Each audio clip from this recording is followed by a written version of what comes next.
ଯେତିକି ଖୁସିର ଆବଶ୍ୟକତା ଥାଏ ତାଠାରୁ ଯଥେଷ୍ଟ ଅଧିକ ଗୁଣ ଦୁଃଖର ବି ଆବଶ୍ୟକତା ଥାଏ ଜୀବନ ପାଇଁ। ଖୁସି କେବଳ କିଛି ସମୟ ପାଇଁ ଖୁସି ଦେଇଥାଏ, କିନ୍ତୁ ଦୁଃଖ ସାରା ଜୀବନ ମନେ ରହିବା ଭଳି ଶିକ୍ଷା ଦେଇଥାଏ। ତାପରେ ବି ବିନା ଦୁଃଖରେ ସୁଖର କିଛି ଅନୁଭବ ନାହିଁ। ମୁଁ ଚାହୁଁଛି ତାକୁ ଛାଡ଼ିଦେବାକୁ, ତାକୁ ମୋ ହୃଦୟରୁ କାଢିଦେବାକୁ, ତାକୁ ମୋ ଜୀବନରୁ ବାହାର କରିଦେବାକୁ, କିନ୍ତୁ ପାରୁନି। ନା ତାକୁ ଚାହିଁକି ବି ଭୁଲି ପାରୁନି। ସେ ସବୁଥର ମତେ କଷ୍ଟ ଦେଉଛି, ଏତେ କଷ୍ଟ ଦେଉଛି କି ମୁଁ ସହି ମଧ୍ୟ ପାରୁନି। ଆଉ ତାକୁ ହରେଇଦେବା ଭୟରେ ତାକୁ କିଛି କହି ମଧ୍ୟ ପାରୁନି। ତା କଥା ମୋ ଛାତି ଚିରି ଦେଉଛି, ତଥାପି ତା ଛଡା ଆଉ ମୁଁ କିଛି ଦେଖି ମଧ୍ୟ ପାରୁନି। ସତରେ ପ୍ରେମଟା ଭାରି କଷ୍ଟ ଦିଏ ନା। ନା ଏ ଜଖମ କାହାକୁ ଦେଖେଇ ହୁଏ, ନା ଏ ଯନ୍ତ୍ରଣା କାହାକୁ ଜଣେଇ ହୁଏ। ମତେ ଡର ସିଏ ମତେ ଆଉ ଛାଡିଦେବନି ତ। ମତେ ଡର ସିଏ ମତେ ଛାଡି ଆଉ କାହାର ହେଇଯିବନି ତ। ନା ସିଏ ମୋ ଫିଲିଙ୍ଗସ୍ ବୁଝୁଛି, ନା ସିଏ ମୋ ଇମୋସନକୁ ବୁଝୁଛି। ତଥାପି ତାକୁ ଛାଡିଦେବାର କଥା ଭାବିଲେ ନା ଭାରି କଷ୍ଟ ହେଉଛି। ଆରେ ବନ୍ଧୁ, ଇଏ କେଉଁ ପ୍ରକାର ପ୍ରେମ? ୟାଠାରୁ ତ ଭଲ ଏକୁଟିଆ ରହିଯିବା। ଆରେ କିଛି ନହେଲେ ନାହିଁ, ନିଜକୁ ଭଲ ପାଇବା ଶିଖିଯିବ। ବନ୍ଧୁ, ସିଏ ବୁଝୁନି, ତେବେ ତୁମେ ବୁଝ ନା। ତାଙ୍କ ଉପରେ ତୁମର ବଳ ନାହିଁ, କିନ୍ତୁ ନିଜ ଉପରେ ତ ଅଛି ନା। ଆରେ କାହିଁକି ତା ପଛରେ ପଡିକି ପାଗଳ ହେଉଛ? ଆଉ ସିଏ ତୁମକୁ ପାଗଳ ବୋଲି ଭାବି ମଜା ବି ନେଉଛି। ବନ୍ଧୁ, ଯଦି ସମ୍ପର୍କ ବିଛା ପରି ବାରମ୍ବାର ଆଘାତ ଦେଉଛି, ତେବେ ସେ ସମ୍ପର୍କକୁ ଭାଙ୍ଗୁନ କାହିଁକି? ତାକୁ ଛାଡ଼ି ଦେଉନ କାହିଁକି? ହଁ ବନ୍ଧୁ, ତାକୁ ଛାଡ଼ି ଦିଅ। କାରଣ ସମ୍ପର୍କ ସେହି ବିଛା ପରି ହୋଇଥାଏ ଯେ ନିଜ ପ୍ରକୃତିକୁ କେବେ ଛାଡ଼ିବେନି। ପଛେ ସମ୍ପର୍କ ଭାଙ୍ଗିଦେବେ, କିନ୍ତୁ ନିଜ ସ୍ୱଭାବକୁ କେବେ ବି ଛାଡ଼ିବେନି।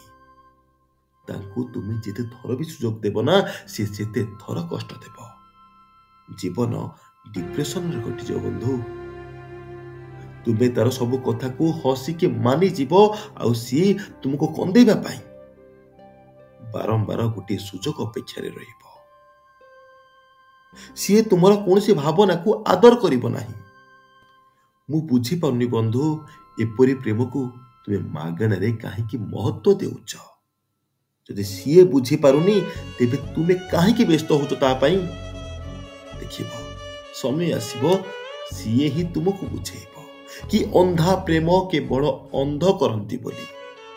ପଥରରେ ମୁଣ୍ଡ ପିଟିଲେ ହୁଏତ ପଥର ବି ତରଳି ଯାଇପାରେ, କିନ୍ତୁ ଏ ପଥର ହୃଦୟର ମଣିଷ କେବେ ତରଳିବନି। କାରଣ ତାର ପ୍ରକୃତି, ତାର ସ୍ୱଭାବ ତାକୁ କେବେ ତରଳିବାକୁ ଦେବନି, ତାକୁ କେବେ ବଦଳିବାକୁ ଦେବନି। ତୁମେ ଯେତେ ସ୍ପେଶିଆଲ ଫିଲ୍ କରିବାକୁ ଚାହିଁବ, ସେ ସେତିକି ତୁମକୁ ହୀନ ଦୃଷ୍ଟିରେ ଦେଖିବ।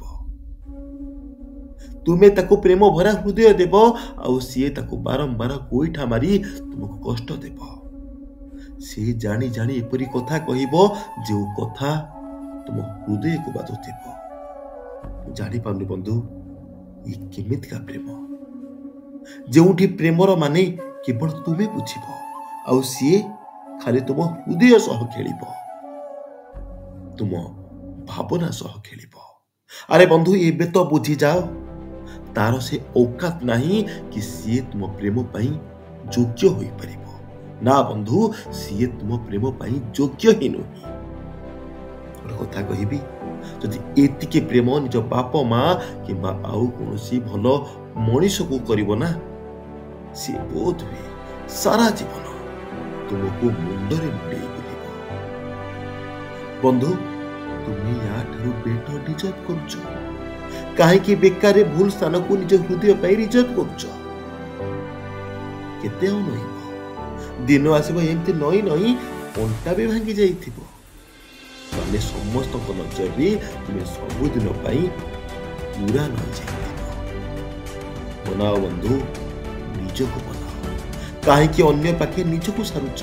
अरे बंधु तुम एमती काहेकि भावुच कि तुमको आउ ताठू भल मिलिबेनी। तुमे तो सेई कोई फुल जहा पास एबे पोखरी अछ। थरे बाहर को बाहर की देख, देवी को मुंड ईश्वर को मुंड तुमको अपेक्षा करिछि तुमको एक स्वतंत्र स्थान देबा पाई। बंधु प्रेम उन्नतिर नाम हेबा दरकार, जीवन नष्ट करिबार काम नुहे। बारंबार एपरी कहिकरी आउ तुम मुंड खराब करिबिनी। बस एतिकी बुझी जाओ कि तुमे निजको ठीक से बुझी जाओ। स्वप्न एपरी देख जहाको साकार करने को पूरा समय लगी जीव।